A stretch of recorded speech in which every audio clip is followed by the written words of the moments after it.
I have no idea what race I am. So what are you? The girl at Starbucks asked while writing my name on the cup. Human, I said, because this happened literally every day. No, but like what are you? She pressed. Indian, Latino, Middle Eastern. You look kinda everything. I honestly don't know, I said.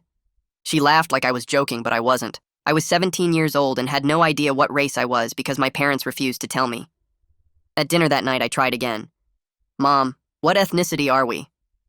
We're American, she said, passing the salad. But before that, I said. Before that, we were younger, my dad said, and they both laughed like it was hilarious. I'm serious, I said. People ask me all the time and I have nothing to tell them. Tell them you're from Earth, my mom said, third planet from the sun. So I tried asking my grandmother on the phone. Grandma, what's our heritage? Oh, sweetie, we're from Ohio, she said. No, I mean like ancestry, I said. My ancestors are from Ohio too, she said. What about before Ohio? I asked. Before Ohio, there was nothing, she said, and hung up. I went through every family photo album looking for clues, maybe traditional clothing or cultural celebrations or food that might give me hints, but every single photo was aggressively neutral. Backyard barbecues with hamburgers, Christmas with a generic tree, nothing ethnic anywhere. I tried to trick my mom while she was distracted doing taxes. Hey Mom, what should I put for race on this college application? What are the options? She asked without looking up. White, black, Asian, Hispanic, Native American, Pacific Islander, I said. Put yes, she said. That's not an option, I said.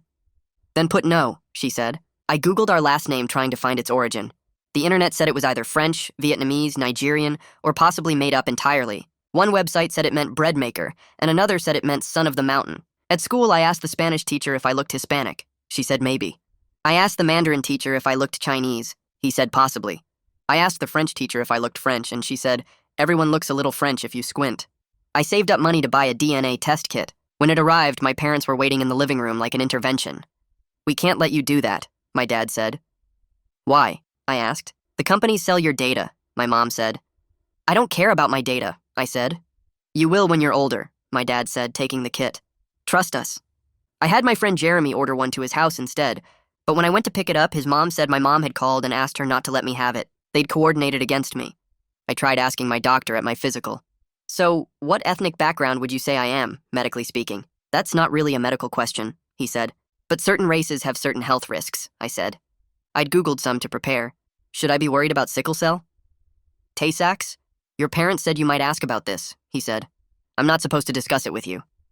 You're my doctor, I said. I'm the family doctor, he said. I got desperate and went to the public library to research genealogy records. I searched for hours and found records for everyone with my last name going back to the 1800s. But when I got to my parents' generation, everything stopped. No birth records, no marriage licenses, nothing. That's odd, the librarian said, looking over my shoulder. It's like your family just appeared out of nowhere in 1999. That's 3 years before I was born, I said. Maybe they changed their names? She suggested. I searched for name change records but found nothing. Then I noticed something strange. The librarian had written down my parents' names to help search, but when I came back from the bathroom, the paper was gone, and she acted like she'd never seen me before. I was just here, I said. You were helping me with genealogy. I don't know what you're talking about, she said. The library is closing. It was 2 p.m. The library didn't close until 8. I snuck into my dad's home office looking for any documents that might list race or ethnicity.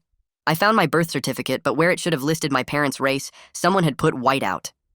Actual whiteout on an official document. When I held it up to the light, I could see something underneath, but couldn't make it out. What are you doing? My dad said from the doorway. Looking for answers, I said. You won't find them there, he said, taking the certificate. Then where? I asked. When you're 18, he said. We'll tell you when you're 18. That's in 6 months, I said. Then wait 6 months, he said. But I couldn't wait. I knew now that something weird was going on. So I convinced the school nurse to take a cheek swab for a biology project and mailed it to a DNA company myself. I had the results sent to Jeremy's email so my parents wouldn't know. 6 weeks later, Jeremy called me. The results are in. I went to his house and we sat at his computer. My parents thought I was at soccer practice. They had no idea I was about to find out what they'd been hiding my entire life. Ready? Jeremy asked with his finger on the mouse. Click it, I said. The results loaded and Jeremy's face went completely white. I looked at the screen and couldn't understand what I was seeing.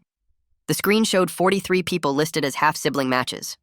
Below that was an ethnicity breakdown that looked like someone had mixed together every possible ancestry test result. West African 18%, Eastern European 22%, South Asian 15%, Indigenous American 12%, Middle Eastern 20%, and a bunch of smaller percentages that added up to me being basically everything at once. My hand started shaking so bad I had to put the laptop down on Jeremy's desk before I dropped it. This explained why nobody could ever figure out what I looked like, but now I had about 1,000 new questions and 0 answers. Jeremy leaned over my shoulder and made a low whistling sound when he saw the list of matches. He pointed at the number 43 with his finger and said that couldn't be normal, that people don't usually have that many half-siblings. I grabbed my phone and started taking screenshots of everything before the page could disappear, or my parents could somehow find out and make it vanish like they did with everything else. I saved the ethnicity breakdown, the list of matches, the donor number that was apparently mine, all of it. Jeremy watched me screenshot for a solid 5 minutes without saying anything. I spent the rest of the afternoon on Jeremy's bed scrolling through the profiles of my half-siblings on his laptop. Most of them were between 15 and 25 years old, and they were scattered across 12 different states: California, Texas, Michigan, Florida, New York, Ohio, Pennsylvania, Georgia, Illinois, Washington, Colorado, Arizona. Some had posted in a message board asking if anyone else had the same donor number, which I now knew was mine too. Donor 4,472. That was apparently what I was called before I became a person with a name. Several people had written things like, "Anyone else match with 4472?" and "Looking for 4,472 siblings," and 4,472 group chat link here. I clicked through to the group chat, but you needed an account to see it, so I made one using a fake email. That night at dinner, I could barely eat because I kept thinking about the results hidden in Jeremy's email account. My mom passed me the chicken and asked if I was feeling okay. I said I was fine, just stressed about college applications. Dad asked if I needed help with my essay, and I shook my head. Mom reached across the table and squeezed my hand, which she does when she thinks I'm upset about something. I had to resist the urge to pull away because all I could think about was how she'd been lying to me for 17 years. I went to bed early and told them I had a headache. I lay awake until 2 in the morning reading through the message boards where my half-siblings had been connecting for years. They shared photos in some of the threads, and I could see pieces of myself scattered across different faces. Someone in California had my nose exactly. Someone in Texas had my eye shape and the same way their eyebrows curved. Someone in Michigan had my chin and jawline. It was like looking at a puzzle of myself broken up and spread across the country in strangers' faces.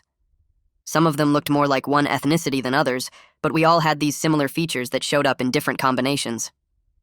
The next morning, Jeremy pulled me aside before first period started and told me something weird. He said his mom had worked at a fertility clinic about 15 years ago, before he was born. She was just a volunteer helping out in the office, but she'd mentioned it once when they were talking about medical stuff. The coincidence felt too big to ignore. I asked which clinic, but he didn't remember the name. He said he could try to find out if I wanted. That afternoon during study hall, I logged into the DNA website and messaged one of the half-siblings through their platform. I picked someone named Raj who seemed really active in the forums and had answered a lot of other people's questions. I kept my message simple and just said I'd just gotten my results and saw we were a match, then asked if he'd known about all this before testing. I hit send before I could overthink it, and then spent the rest of study hall refreshing my email waiting for a response that didn't come. My parents must have sensed something was going on because they were extra attentive at dinner that night. Dad asked detailed questions about my day and what classes I had and how soccer practice went. Mom asked about my college essay and whether I'd finished my applications yet. Then Dad mentioned again that they'd tell me everything when I turned 18 in March, just a few more months, and they promised it would make sense then. I nodded and said okay, even though I already knew way more than they thought I did. I met with Becca Whitehead the next week to work on my college applications. She's my guidance counselor, and she'd been bugging me to finish the Common App for weeks. We sat in her office going through each section, and when we got to the demographic part, she asked how I wanted to identify racially. I stared at the checkboxes on her computer screen. White, Black, Asian, Hispanic, Native American, Pacific Islander. My throat got tight and I couldn't make myself pick one. Becca noticed I'd gone quiet and asked if I was okay. I told her I honestly didn't know what to check because my parents wouldn't tell me our background. She got this careful look on her face, the kind adults get when they think something might be wrong at home. She asked if this was causing me distress, and I almost laughed because distress didn't even begin to cover 17 years of having no answer to the most basic question about myself. I left Becca's office and headed to my locker to grab my stuff before soccer practice. Jeremy was waiting by the water fountain near the gym like he always did on Tuesdays. I walked over and asked if I could talk to him about something important. He said sure, and we moved to the empty stairwell by the science labs. I brought up his mom working at that fertility clinic and asked if he could maybe find out which one it was, or if she remembered anything about donors or records. Jeremy's face changed immediately. He took a step back and shook his head. He said his mom had been getting weird phone calls from my mom for the past week, and she was really uncomfortable about the whole thing. I felt my chest get tight, I asked what kind of calls, and he said my mom kept asking his mom not to talk to me about the clinic or help me with anything related to it. I couldn't believe they were coordinating behind my back again. I told Jeremy I just needed information, and his mom might be the only person who could help me. He said he didn't want to be in the middle of this anymore, and it was making things weird between our families. I snapped that he was already in the middle by letting me use his email for the DNA test. He said that was different, and he was starting to regret it. We stood there staring at each other, and I could feel everything getting tense and wrong between us. He walked away first, and I didn't try to stop him. We didn't talk at all the next day at the school. We didn't talk the day after that either. 3 days after I sent that message to Raj, I got a notification on my phone during math class. I waited until lunch to check it in the bathroom where nobody could see my screen. Raj had written back. He said, yeah, he'd found out about everything 2 years ago when he turned 18 and got access to his records. He said our donor was used a lot, way more than normal. He said there was a private group of half-siblings if I wanted to join where they shared medical information and tried to figure out who else was out there. He included a link to a private forum. I clicked it right away and it asked me to create a username. I made up a fake name because I wasn't ready for everyone to know who I was yet. The forum loaded and I saw dozens of posts going back years. I scrolled through thread after thread during the rest of lunch, sitting on the floor in the bathroom stall with my phone. The first thing I noticed was a pinned post at the top that said there were actually 62 confirmed half-siblings in the group. That was way more than the 43 who showed up on my DNA match list. Some people had never tested, or they'd used different companies that didn't share data. Everyone called our donor by a number instead of a name. Donor 4472. There were threads about trying to find him, and threads about medical history, and threads just for people to introduce themselves and share photos. I found the health concerns thread and started reading. My hands were shaking so much I almost dropped my phone. Multiple people reported having heart problems. One person wrote about arrhythmia that started when they were 19. Another person described something called cardiomyopathy that required surgery when they were 23. I had to Google what that word meant, and when I read that it was a disease of the heart muscle, I felt sick. Several other people mentioned autoimmune disorders, and there was a whole discussion in the comments about whether these were just coincidences or if they were inherited risks we all needed to know about. Someone pointed out that nobody had been able to contact the donor directly to ask about his medical history because the clinic had closed years ago and all the records were sealed. Another person said they'd tried to get information through a lawyer but hit a dead end. I kept reading until the bell rang for 5th period, and I was late to class. I called my family doctor's office that afternoon from my car in the school parking lot. The receptionist answered, and I asked to make an appointment for a heart screening. She asked why I needed one, and I said I was worried about heart disease running in my family. She put me on hold for a minute, and when she came back, she said I would need a parent to authorize any new tests since I was still a minor. I asked if I could just come in and talk to the doctor about it, and she said no. All new appointments for minors required parental consent. I hung up without saying goodbye. I sat in my car feeling trapped by my age and my parents' secrecy and a medical system that wouldn't let me access information about my own body. I had real health concerns based on what my half-siblings were reporting, but I couldn't do anything about it without my parents' permission. That night at dinner, I brought it up as casually as I could. I said some guys on the soccer team had to get heart screenings, and I thought it would be a good idea for me to get one too. Mom and Dad both looked up from their plates at the same time. They did that thing where they made eye contact with each other and had an entire conversation without words.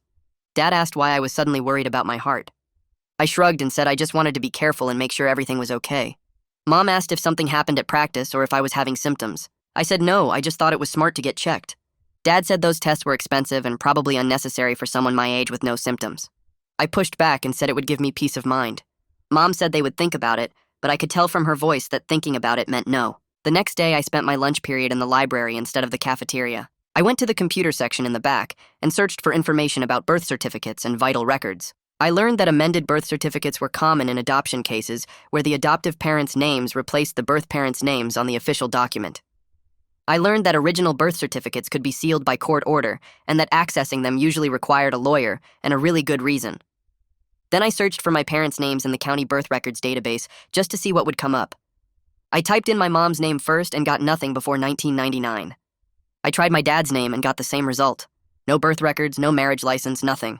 It was like they didn't exist before 3 years before I was born. I wrote down the website addresses and some notes about sealed records on a piece of paper and folded it into my pocket. I went back to the library the next day during lunch to do more research.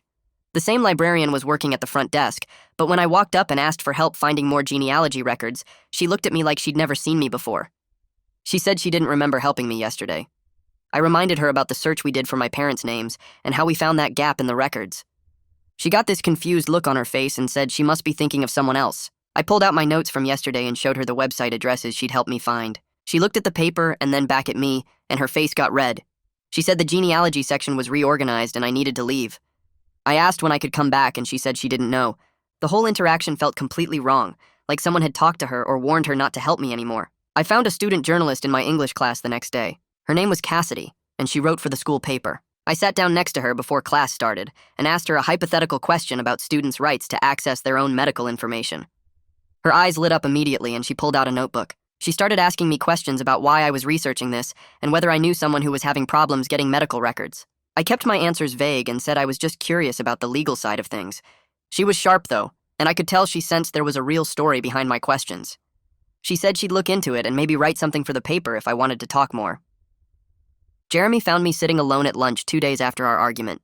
He sat down across from me without asking and said he was sorry for getting defensive. I said I was sorry for pushing about his mom. He asked how I was doing, and I admitted that the whole thing was making me paranoid. I told him it felt like everyone was in on some secret except me.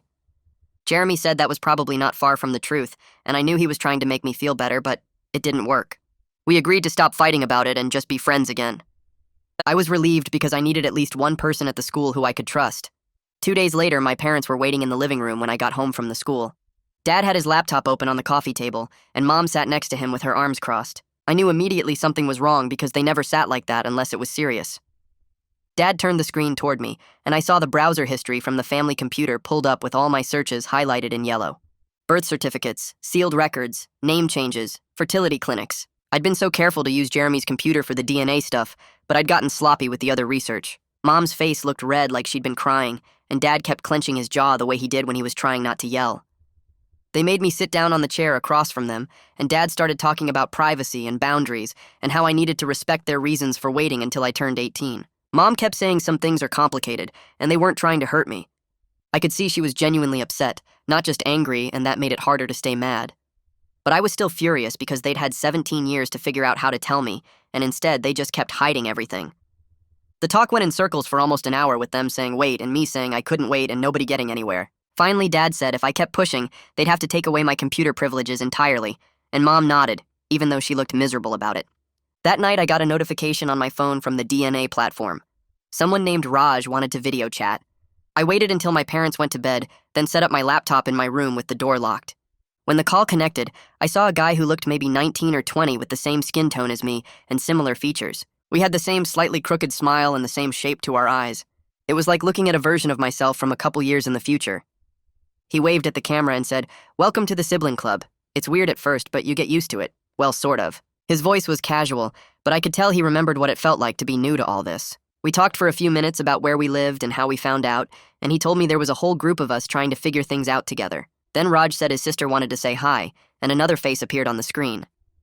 Sita looked younger than Raj, maybe 17 like me, and she had darker hair but similar features. She explained they lived in Minnesota and found out about each other through the same DNA test 2 years ago. She pulled up a document on her screen and showed me how the group had been trying to track down information about the clinic and the donor, but kept hitting dead ends. The clinic shut down 8 years ago after some kind of legal trouble, and all the records got sealed or destroyed. She said they had a private forum where everyone shared what they knew and tried to piece things together.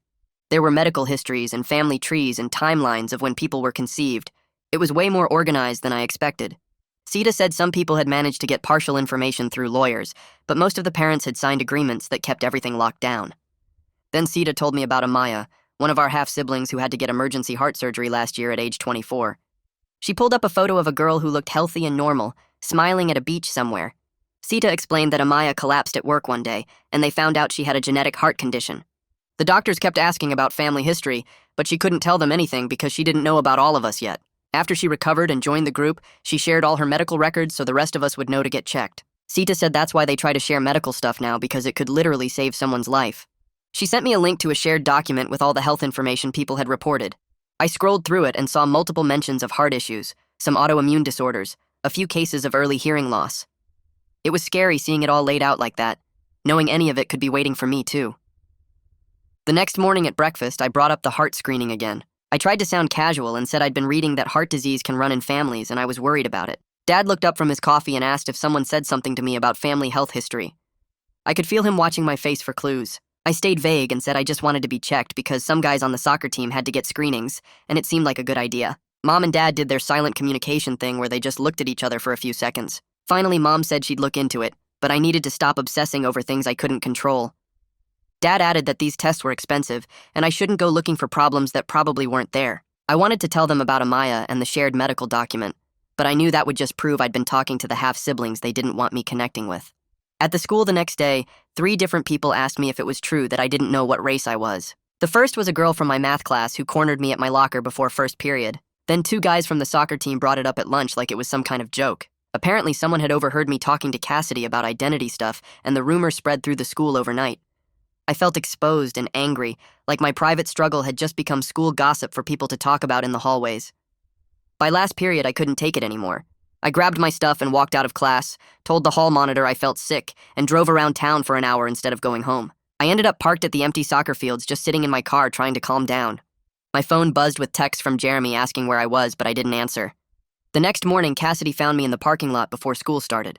She walked up looking guilty and said she needed to apologize. She explained she'd mentioned my questions to another reporter on the school paper, without using my name, but people figured it out anyway. I could tell she felt bad about it, but that didn't make me less mad. Then she said she wanted to make it up to me by helping research sealed records and minor rights. She'd already started looking into it and had some information about legal processes. I was too tired to stay mad at her, and honestly, I needed whatever help I could get. We agreed to meet in the library during lunch to go over what she'd found. That weekend, my parents got a phone call from the school counselor about my distress regarding family identity issues. I wasn't there when the call happened, but I heard them talking about it in the kitchen afterward.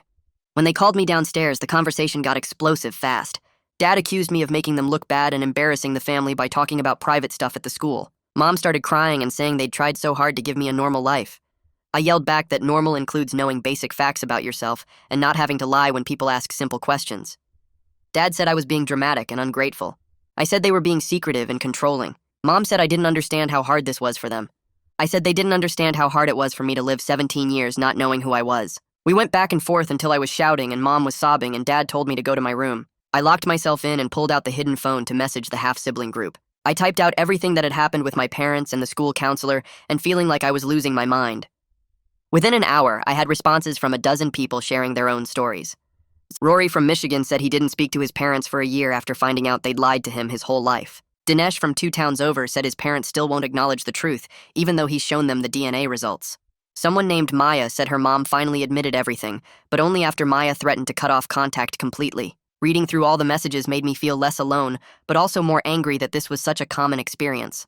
All these parents making the same choice to hide the truth, and all these kids dealing with the same confusion and anger. On Monday, Cassidy found me after school and said she'd connected with someone who might be able to help.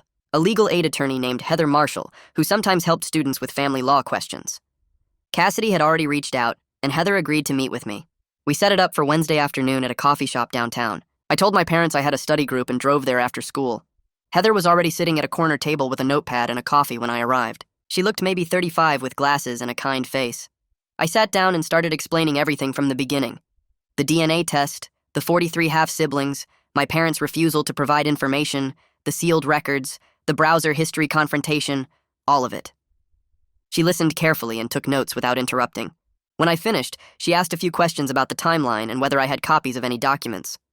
I showed her screenshots on my phone of the DNA results and some of the half-sibling forum posts. She studied them for a minute, then looked up and said we needed to talk about what my options actually were as a minor.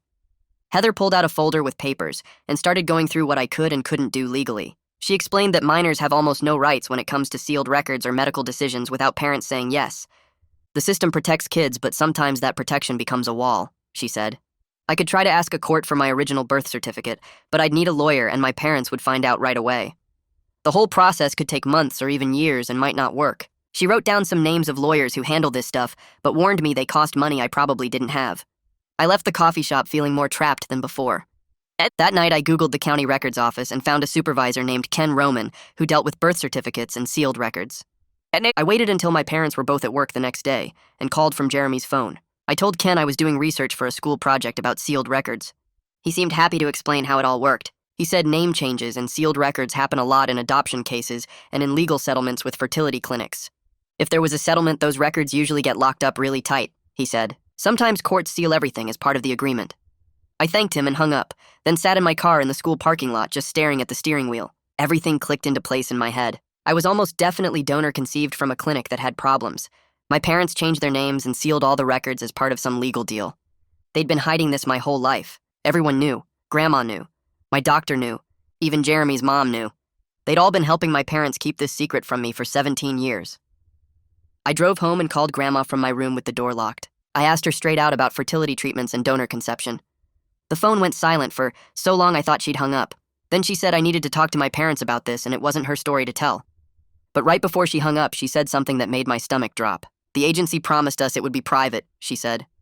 Then the line went dead. I barely had time to process what she'd said before my dad knocked on my door. He came in looking really mad and asked if I'd been making phone calls about family business. Turns out the county records office had caller ID, and Ken had called my parents to let them know someone was asking questions about sealed records from their address. Dad took my phone right out of my hand.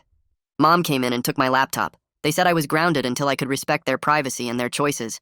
I was so mad I couldn't even speak. But part of me had been ready for this. I'd already hidden Jeremy's old phone in a box under my bed with all my half-sibling contacts saved. That night after my parents went to sleep, I pulled out the hidden phone and messaged the group. Within an hour, Dinesh responded. He lived only 30 minutes away and offered to meet in person. We set it up for Saturday at a park between our towns. I'd tell my parents I had soccer practice. Jeremy said he'd cover for me if anyone asked. Saturday morning, I drove to the park and found Dinesh sitting at a picnic table near the playground. When I walked up, I felt weird because we looked similar enough that people might think we were cousins or even brothers. Same skin tone, same height, similar face shape. We shook hands and sat down and he started telling me his story. He found out at 16 when his parents finally told him after he kept pushing. His parents had also changed their names. He'd been fighting for information for 2 years now. It gets a little easier, he said, but the anger doesn't really go away. We spent 2 hours comparing everything we knew. Then Dinesh suggested we try to find the actual fertility clinic together. We went back to his house and used old phone books and internet archives to track down the address. It took forever, but we finally found it. We drove there together and my heart was racing the whole way. But when we pulled up to the address, it was a dentist office. We went inside and asked the receptionist about the fertility clinic. She got the property manager on the phone for us. He said the clinic closed in 2015 after some legal problems. All the records got sealed or destroyed. Another dead end. I drove home feeling defeated. Then on Monday, Cassidy found me before first period. She'd written an article for the school paper about students' rights to their own medical information and family history. She didn't use my name, but she included quotes from our interview about donor conception and sealed records. The article went up on the school website that morning. By lunch, my parents had seen it. They called me out of class to come home. The drive back was silent and awful. At home, they asked if I'd talk to a reporter about our private family matters. I said yes because I needed help and they weren't giving me any. Mom started crying. Dad said I'd embarrassed them and broken their trust. I said they'd lied to me for 17 years, so maybe we were even. Nobody won that fight. The next day at the school, my soccer coach pulled me aside and said I was benched for creating problems. He didn't say it was because of the article, but I knew. In the hallways, some teachers gave me these sad, sympathetic looks that made me want to disappear. But then something unexpected happened. 3 different students came up to me between classes. One girl said she was adopted and never knew other people dealt with the same kind of secrecy. A guy from my English class said he was donor conceived too, and his parents also wouldn't tell him anything. Another kid said their family had sealed records from a custody case, and they understood how it felt to have your own history kept from you. By the end of the day, I felt totally exposed, like everyone at the school knew my business. But I also felt less alone than I had in months. Maybe going public wasn't the worst thing after all. 2 days later, I got a private message through the half-sibling forum from an account I didn't recognize. The username was just a string of numbers and the profile was blank. The message said she was a nurse at the clinic and saw the article. She could tell me some things off the record but couldn't be named because she signed an NDA. At the bottom was a phone number with no area code prefix. I stared at my phone for 10 minutes before I saved the number and texted back asking when we could meet. She replied within seconds with an address for a diner in the next town over and a time for that Saturday. I told my parents I needed to study at the library for a big test. Mom offered to drive me, but I said Jeremy was picking me up. The lie came out so smooth it scared me a little.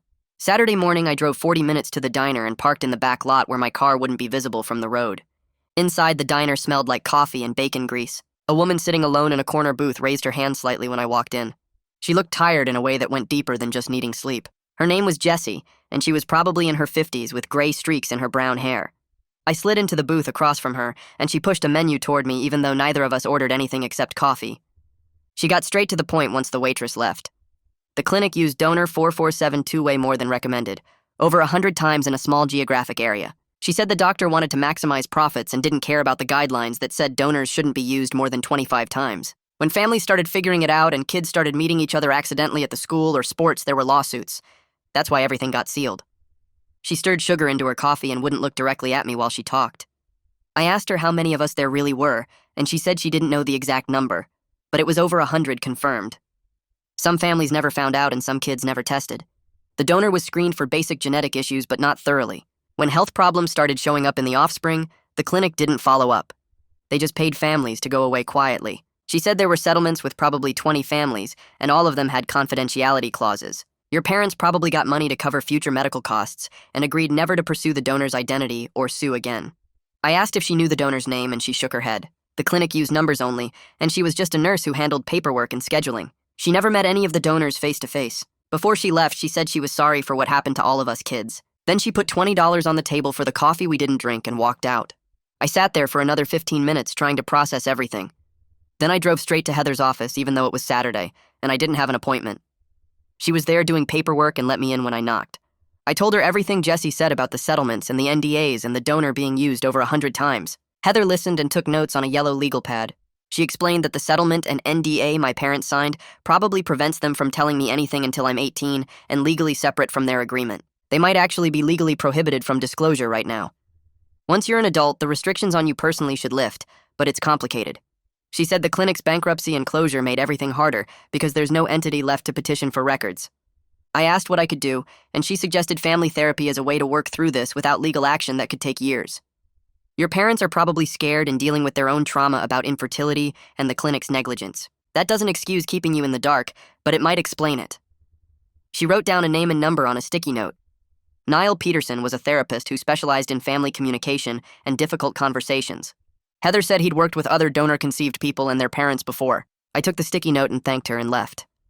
That week, I went to soccer practice even though I was still benched. We were doing sprint drills when I felt a sharp pain in my chest that made me stop mid-run. The coach yelled at me to keep moving and said I was faking to get out of running laps. But the pain got worse and spread across my chest like someone was squeezing my ribs. I sat down on the grass and tried to breathe normally. The coach came over and asked if I was seriously hurt or just being dramatic. I said I didn't know, but something felt wrong. He let me sit out the rest of practice, but I could tell he didn't believe me. Afterward, I sat in my car for 20 minutes debating whether to go home or go to urgent care. The pain had faded to a dull ache, but I kept thinking about Amaya and her heart surgery. I drove to the urgent care clinic near the mall. The waiting room was empty except for a kid with a cough and his mom. I filled out paperwork, and when they called me back, the doctor was young and seemed rushed. He did an EKG by sticking a bunch of electrodes on my chest. The machine beeped and printed out a long strip of paper with squiggly lines. He looked at it and said it looked normal, but recommended follow-up with a cardiologist given my family history of heart issues. I tried to explain that I didn't have access to my family history, and he looked confused. He said I should bring a parent to the follow-up appointment. I left with paperwork and instructions I couldn't fully follow without my parents' help. The paper said to schedule a cardiology consultation within 2 weeks and to avoid strenuous exercise until then. I drove home and left the urgent care paperwork on the kitchen table where my parents would see it. Then I went upstairs and lay on my bed staring at the ceiling. When they got home from wherever they'd been, Mom found the paperwork first. I heard her call Dad over and they talked in low voices for a few minutes. Then Mom called me downstairs. I came down and stood in the doorway of the kitchen. She asked what happened, and I explained about the chest pain at practice and driving myself to urgent care. Dad picked up the paperwork and read through it carefully. He looked genuinely scared for the first time in this whole thing. Not angry or defensive, just scared. They asked why I didn't call them, and I said I didn't want to worry them over nothing. Mom said chest pain is never nothing, especially at my age. They agreed to make an appointment with a cardiologist.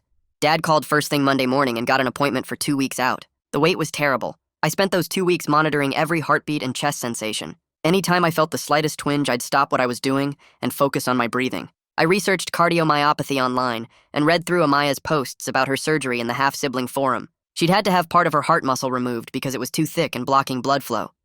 The surgery was successful, but she'd be on medication for the rest of her life. Other people in the group reassured me that most of them were fine, and I was probably okay too. But the uncertainty was exhausting. I could barely focus in class because I kept thinking about my heart. At night, I'd lie awake feeling my pulse and wondering if it was beating too fast or too slow or irregular. Finally, the appointment day arrived. The cardiologist's office was in a medical building downtown. Drew Landry was younger than I expected, maybe in his 30s with dark hair and glasses. He actually listened when I explained the situation about being donor-conceived and having half-siblings with heart problems. He didn't seem judgmental or confused like the urgent care doctor. He did an echocardiogram, which was basically an ultrasound of my heart. I lay on an exam table while he moved a wand around on my chest and looked at a screen showing my heart beating in real time. It was weird seeing the inside of my own body like that. Then he had me do a stress test on a treadmill with electrodes stuck all over my chest. The treadmill started slow and got faster and steeper every few minutes until I was running hard and breathing heavy. When it was over, he printed out more strips of paper and studied them for a long time. Everything came back normal. My heart structure looked good, and there were no signs of the thickening that Amaya had. But he said, given the family history I'd described, I should be monitored annually. Heart conditions can develop over time, especially in your 20s. You did the right thing getting checked. He scheduled a follow-up for 1 year out and said to come back sooner if I had any more chest pain or unusual symptoms. I left his office feeling relieved, but also aware that this was something I'd have to deal with for the rest of my life. Annual checkups and constant awareness of my heart because of a donor I'd never met and a clinic that used him too many times. I drove home from the cardiology appointment with my hands tight on the steering wheel.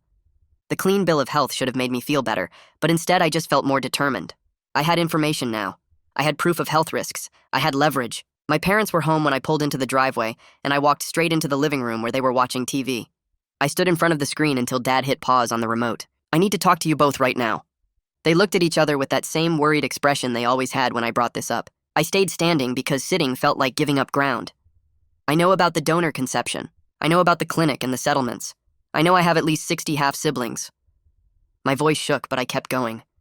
I'm not asking you to break any legal agreements, but I need you to stop pretending this isn't real. Mom's face crumpled and she started crying immediately. Dad put his arm around her shoulders and they sat there for a long moment. Then Dad took a deep breath and started talking. We struggled with infertility for years. We tried everything. The treatments were expensive and painful and nothing worked. When we found the clinic, it felt like a miracle. They said the donor was thoroughly screened and local and available. We just wanted a baby.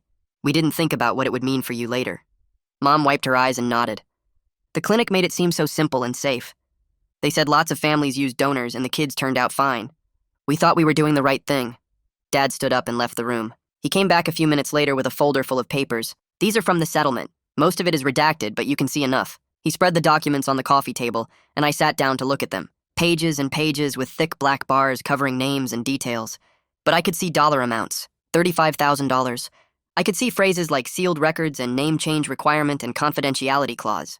The clinic paid us after everything came out about the donor being used too much. They made us change our last name and seal all the records related to your conception. Dad's voice was quiet. We thought we were protecting you from harassment, protecting ourselves from judgment. We didn't know how to tell you later without it seeming like we'd been lying your whole life, which we had been. I looked at the documents and felt something shift inside me. Not forgiveness exactly, but understanding maybe. I need access to my medical information. I need the right to know my half-siblings. I'm not trying to replace you or say you're not my real parents, but these people share my DNA and my health risks. I need to be able to make informed decisions about my own body. Mom reached across the table and put her hand over mine. We'll work with you on this. I promise. We should have done this sooner. I took another breath. I want you to meet one of them. One of my half-siblings. With me. So you can see they're real people and not some threat. My parents looked at each other again. Dad nodded slowly. Okay, we can do that. It took another week to arrange everything. I messaged Dinesh and asked if he and his mom would meet my parents for coffee. He said yes immediately. His mom was nervous but willing. I spent the whole week worried my parents would back out. They kept asking questions about Dinesh and his family. What's he like? How old is he? Does he look like you? I answered everything honestly. The morning of the meeting, I could barely eat breakfast. We drove to a coffee shop in a town between ours and Dinesh's. Neutral territory. My parents were quiet in the car. When we walked in, Dinesh and his mom were already sitting at a corner table. Dinesh stood up when he saw us, and I could see my mom's face change. The resemblance was obvious even from across the room. We sat down and nobody knew what to say at first. Then Dinesh's mom pulled out her phone and started showing pictures of Dinesh when he was little. My mom leaned forward to look and I saw tears in her eyes. You looked exactly like that. Exactly. The same smile. Dinesh's mom nodded. When we first saw the DNA results, I thought there was a mistake. But then I found the old clinic paperwork and it all made sense. The two moms started talking about the clinic and the secrecy and the fear of judgment. Dinesh and I sat quietly and let them work through it. By the end of the hour, my parents seemed less defensive, less scared. Dad shook Dinesh's hand before we left and said thank you for meeting us. On Monday, Cassidy found me at my locker before first period. She looked nervous. I wanted to apologize again for how the article affected you. I told her it actually helped. It led to someone from the clinic contacting me with information. It pushed my parents toward honesty. She relaxed a little.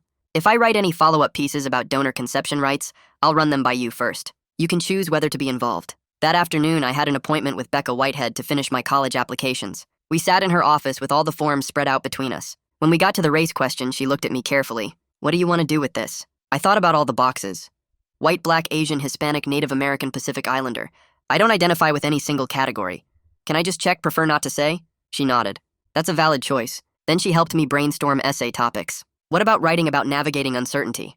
About advocating for yourself when you don't have all the answers? I started writing that night, and the essay came together faster than anything I'd written before. It was about learning that some questions don't have simple answers, and that's okay. About how identity is more than checkboxes. About how sometimes the search for answers teaches you more than the answers themselves. When I brought the draft to Becca the next week, she read it twice. This is the most authentic essay I've read all year. It's you. The next day, I found Jeremy in the cafeteria. I need to apologize for putting you in an awkward position with your mom. For dragging you into this whole mess. He shook his head. I understand why you were desperate. I'm glad things are getting better with your parents. You're still the same person you always were. You just know more about where you came from now. It was simple, but it helped.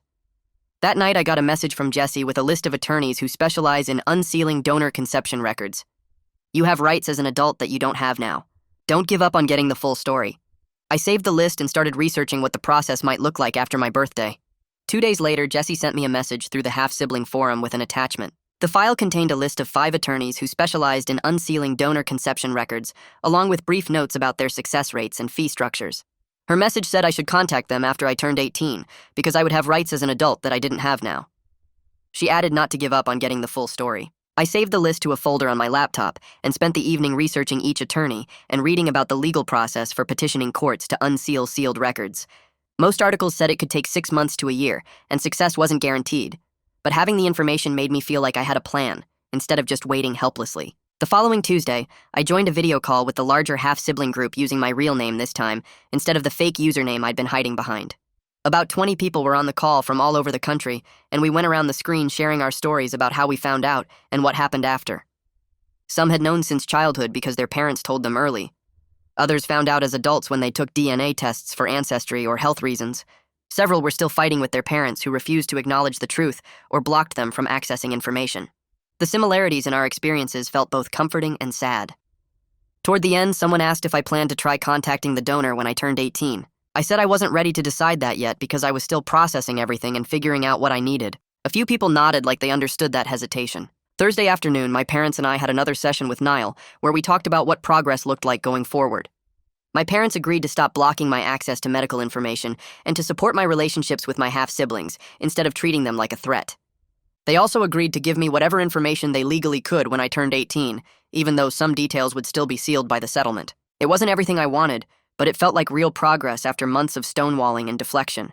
Niall said we were learning to communicate honestly, instead of avoiding hard topics, and that was significant growth for our family. Saturday morning, Dad asked if I wanted to go for a run with him, just the two of us. We drove to the trail by the reservoir and started jogging in silence for the first mile. Then he started talking about how scared he and Mom were when they couldn't have kids, and how the clinic made them feel like failures when the treatments kept not working.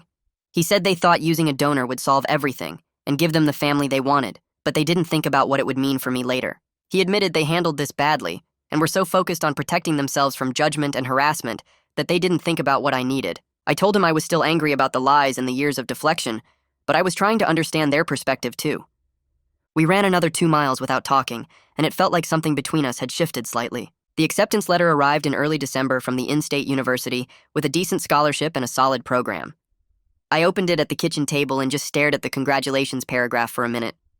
It felt like a small victory, even though it didn't solve the bigger questions about my identity or give me the answers I'd been searching for. I was learning that life kept moving forward, even when you didn't have all the answers you wanted, and sometimes you had to make decisions with incomplete information. That afternoon, I called Drew Landry's office and scheduled my own follow-up cardiology appointment for next year, putting it in my phone calendar. Taking charge of my own health monitoring felt like a step toward adulthood and independence. His office sent me the intake paperwork, and I filled it out myself, including the family history section, where I listed the heart conditions reported by my half-siblings in as much detail as I had. I met with Heather one more time the following week to prepare for petitioning to unseal my records after my 18th birthday in March. She spread out forms and explanations across her desk and walked me through the process step by step. She explained it would take months and might not succeed because courts were often reluctant to break sealed settlements, but I had the right to try. She said advocating for myself mattered regardless of the outcome. I left her office with a folder full of forms and instructions and a clearer sense of what the next year might look like. At our next family dinner, I asked my parents direct questions about the clinic and the donor and the settlement instead of dancing around the topic. They gave me direct answers instead of jokes or deflections. They couldn't tell me everything because of the legal agreements, but they told me what they could about the timeline and the process and why they made the choices they made. It was still frustrating to hit walls where information was sealed, but the honesty felt like progress. We were learning to talk about this like it was real instead of pretending it didn't exist or waiting for some magical future date when everything would suddenly be okay. I was filling out my final college application when I got to the demographics section one last time. I looked at the boxes for race and ethnicity and checked prefer not to disclose. I realized I was okay with that choice. I didn't have all the answers about my identity, and I might never have them completely, but I knew who I was as a person. I had a plan for getting more information when I turned 18. I had a community of half-siblings who understood what I was going through. I had parents who were finally being honest with me, even if they couldn't tell me everything. It wasn't the ending I imagined when I first saw those DNA results at Jeremy's house, but it was real, and it was mine. That's where we'll end today's story. Thanks for being here. It really makes a difference knowing these words reach someone. I hope it added a bit of warmth to your day. Subscribe if you'd like to keep sharing stories like this together.